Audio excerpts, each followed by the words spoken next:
Hinamon ng Malacanang si Baguio City Mayor Benjamin Magalong na patunayan ang kanyang alegasyon na ginagamit bilang election fund ang 2025 national budget.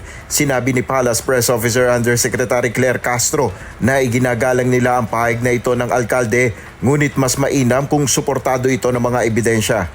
At kita mo yung mga nilagay na mga pondo doon obviously election fund ang ginawa doon sa GAA 2025. Hindi na sila nahiya.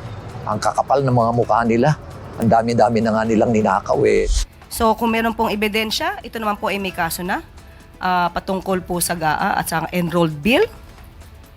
Magbigay na lang po siya ng ebidensya doon para kung meron pong issue ay mas maliwanag. Pero kung maibibigay niya po sa amin, sa PCO, kahit po sa akin, mas maganda po kung mababasa ko lahat ng mga ebidensya niya.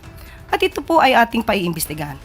Nakausap na rin umano niya ang Department of Social Welfare and Development o DSWD upang alamin kung may katotohanan ang alegasyon ng alkalde. Tinawagan po natin ang DSWD na nakipag-ugnayan po tayo para malaman natin kung may katotohanan ang mga sinasabi ni Mayor Magalong.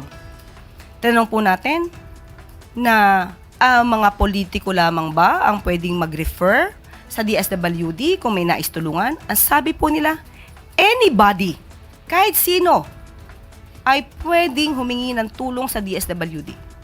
So hindi po ibig sabihin nito na politiko lamang ang gumagamit ng pondo. Handa namang tumulong ang palasyo kay Mayor Magalong sakaling totoong may banta sa kanyang buhay dahil sa kanyang mga pagsisiwalat.